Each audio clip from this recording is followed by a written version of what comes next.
Bonjour à toutes, bonjour à tous, bonjour la team OM, Sébastien Vive de Vivefou Télé. Bienvenue pour cette nouvelle vidéo consacrée à l'Olympique de Marseille, bien entendu.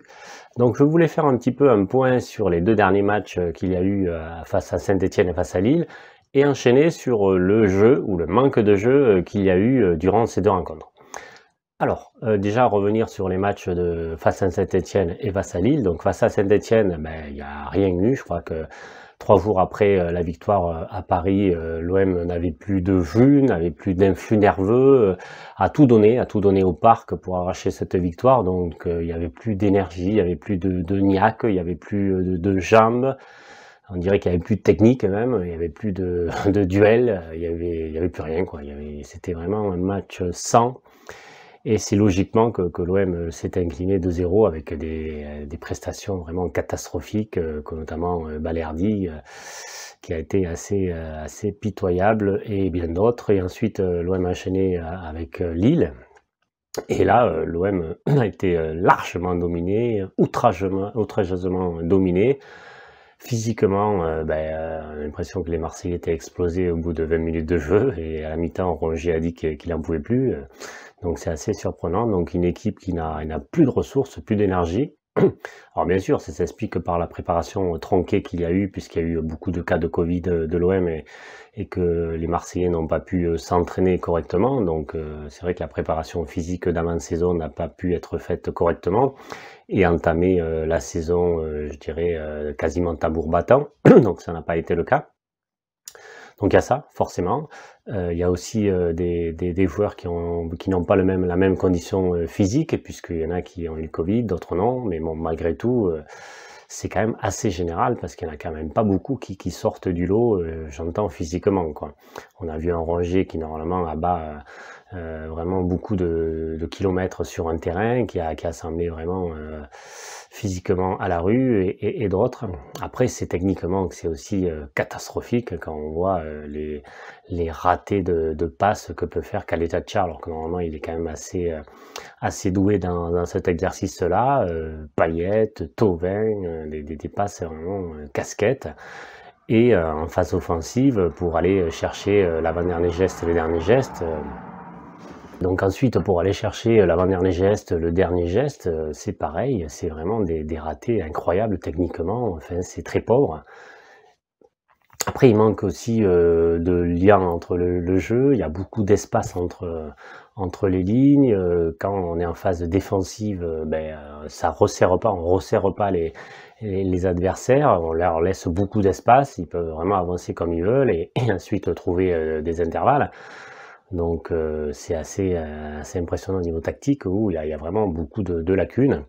Et après, il n'y a pas de fond de jeu, quoi. C'est que clairement, au niveau du fond de jeu, je voulais en venir donc à cette deuxième partie, où c'est depuis, on va dire, depuis décembre, quoi. Depuis décembre que l'Olympique de Marseille ne trouve pas de fond de jeu, et on s'ennuie ferme quand on regarde un match de l'Olympique de Marseille. Alors bien sûr, on est passionné par l'OM, donc on regarde le résultat, on est attaché, on vibre avec le résultat, évidemment, mais il y a rien au niveau du jeu, on s'enthousiasme pas au niveau du jeu, on prend pas de plaisir au niveau du jeu, quoi. On prend de plaisir qu'au résultat. Alors quand il n'y a pas en plus le résultat, c'est catastrophique. Et là, face à Lille, il n'y a rien eu du tout. C'est que on prend un but rapidement, enfin deuxième mi-temps, et ensuite, c'est compliqué, on se fait bouffer. Et juste après le but, il y a une énorme occasion de Lille qui met sur le poteau.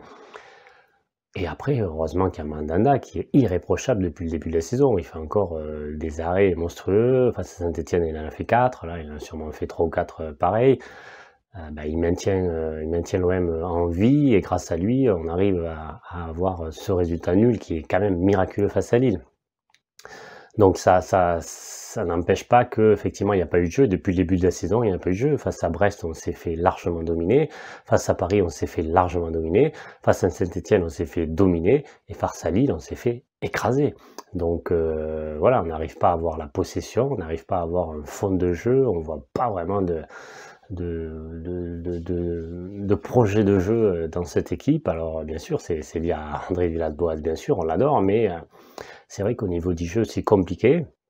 Après, on sait que cette équipe peut faire du jeu, il y a quand même des joueurs de talent, des joueurs techniques, hein. Quand vous avez des Sanson, quand vous avez même des Rongier, des Camara, des Payet, des Thauvin, des Benedetto, enfin, vous devez normalement produire du jeu et arriver à faire des actions. Là, il y a très peu de tirs cadrés, il y a très peu d'occasions, c'est un but encore une fois sur coup de pied arrêté, sur coup franc, sur corner. La spéciale Germain, alors on devrait faire comme au basket en fait, hein, ou handball, c'est qu'en fait on devrait le faire entrer Valère Germain que pour les corners, quoi. Bon, c'est pas possible malheureusement, ça serait pas mal, quoi. Hop, hop, il y a un corner, on va faire entrer Valère Germain, après on le fait, on le remet sur le banc. C'est un peu ça à quoi il sert Valère Germain. Je suis un peu méchant, mais c'est un peu la réalité quand même. Donc c'est compliqué. Alors bien sûr, après il manque clairement des ressources offensives, des joueurs qui apporteraient. Donc là, on parle peut-être d'un attaquant qui va arriver, mais un jeune de 18 ans ailier, enfin, voilà, on peut pas tout miser sur un ailier de 18 ans, un jeune ailier de 18 ans, même si ça peut être une pépite. Il y a vraiment un collectif à trouver, à retrouver. Alors contre Paris, en fait, on était content parce qu'on avait retrouvé de l'enthousiasme, de la solidarité, de la cohésion. Après, il y avait beaucoup plus d'énergie, il y a beaucoup plus de niaque, hein, qu'on a pu revu.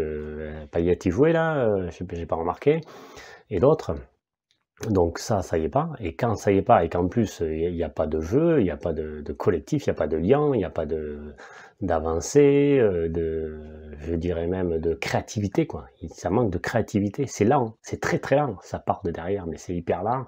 Les adversaires ont le temps de se replacer, alors qu'on voit qu'il y a beaucoup d'équipes en face qui vont très très vite aller vers l'avant, un contre, paf, c'est reparti en 2-3 passes et on est dangereux, quoi.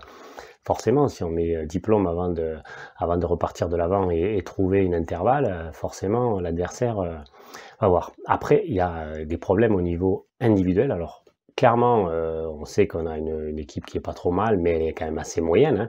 C'est qu'en Ligue des Champions, j'ose même pas imaginer face à un Bayern, Manchester City, Chelsea, Liverpool, j'en passe des meilleurs, même le Barça et le Real, on va se faire écraser. On va se faire écraser. On va rien faire contre au niveau offensif. On fait rien contre Saint-Etienne et Lille et Brest même. Et au niveau défensif, on est friable, quoi. Alors, Mandanda, il peut faire des arrêts, mais bon, s'il se fait fusiller par Lewandowski ou le Roi Sané ou un autre, ça va être compliqué, quoi. Donc on a une équipe quand même qui est assez moyenne. On le disait, hein, qu'elle était quand même, il fallait monter en gamme pour espérer faire quelque chose en Ligue des Champions et tenir cette place sur le podium, parce que ça va être clairement compliqué avec Rennes qui me semble solide, hein, avec au milieu Nzonzi, Cavalinga, ça fait rêver. Ils ont une attaque, ils ont une défense. Nice, ils seront difficiles. Il y a Montpellier qui monte. Lyon, bah, je pense qu'ils reviendront, Monaco, Paris bien sûr, donc ça va être compliqué dans les 3 premiers, donc voilà. Et donc au niveau individuel, après, il y a quand même des grosses déceptions dans cette équipe, hein. Caleta-Car, ben, je trouve qu'il est un peu moyen depuis le début de la saison. Bon, à ma vie, bon, il était suspendu, donc là on va voir, mais après, au milieu de terrain, mais je suis désolé, Rongier, il est décevant. Camara, c'est à peu près le seul qui surnage, mais il n'a pas fait non plus un match extraordinaire face à Lille et Saint-Etienne. Sanson, alors, on a toujours l'impression que ça y est, il est parti pour faire un gros match parce qu'il fait 2-3 crochets et c'est un joueur box-to-box, il repart. Mais après, concrètement, offensivement, il apporte pas grand-chose et il rate beaucoup d'occasions. Donc, il est quand même, c'est aussi un petit peu médiocre. Et au niveau offensif, ben, je suis désolé, Payet, il a mis beaucoup d'énergie contre Paris, mais contre Brest, enfin voilà, enfin tous les matchs qu'il a joués, je crois qu'il a été absent un match, mais c'est quand même très très faiblard. Thauvin, alors ok, on pouvait dire qu'il a marqué 2 buts contre Brest, et il a marqué le but contre Paris, mais après dans le reste du jeu c'est compliqué, et depuis Saint-Etienne et Lille, il n'y a rien, quoi. Donc André Villas-Boas a changé sa triplette offensive ensuite en cours de match face à Lille. Bon, ben il y a Ake, on rentre Ake, ok, mais bon, c'est quand même assez moyenasse, quoi. C'est très moyen. Ake, Radonjic, bon, j'en parle même pas, moi je veux plus le voir sur le terrain. Et Germain, bon, mais Germain, on sait qu'il peut être utile que sur un corner où il jaillit au premier poteau. Voilà, c'est sa seule utilité. Après, essayer de gratter des ballons et se battre. mais on va pas attendre qu'il dribble 3 joueurs ou qu'il marque un but de reprise de volée en pleine lucarne. C'est pas ça, quoi. Donc c'est vrai que ça fait, c'est quand même assez juste. Alors, est-ce que le mercato peut y résoudre? Non, clairement. Voilà, on peut apporter des petites recrues qui seront pas forcément des renforts, parce que si on recrute des jeunes pépites, ils vont pas être forcément aptes de suite, à part d'être des phénomènes, et encore, parce que des joueurs qui arrivent du Brésil et qui débarquent en Europe, ben, il faut s'acclimater, il faut partir de chez soi, donc ça prend du temps. Après, il faut aussi s'intégrer à ce championnat, le comprendre, qu'il est beaucoup plus physique, donc il faut aussi arriver à rentrer là-dedans, à être efficace, et ensuite être efficace. Bon, il n'y aura pas la pression du public marseillais, puisqu'à cause du Covid, il n'y a que 1000 places pour l'instant, mais enfin, c'est compliqué pour un jeune, donc il va arriver, il va débarquer, il va prendre la place de Thauvin Payet. Alors, il y a 5 remplacements, donc c'est vrai qu'on peut faire tourner, mais malgré tout, il va falloir quand même qu'il soit efficace rapidement. Donc, c'est plutôt un projet à moyen terme, quoi. Donc, il ne faut pas trop attendre des recrues qui vont arriver. Voilà ce qu'on pouvait dire. Donc, au niveau du jeu, ben, on attend depuis décembre enfin un bon match, hein, et au niveau de l'envie, au niveau de la niaque, ça manque ça, et au niveau physique, on est à la rue. Donc, c'est quand même assez inquiétant tout ça. Voilà, mais je vous remercie et je vous dis à une prochaine.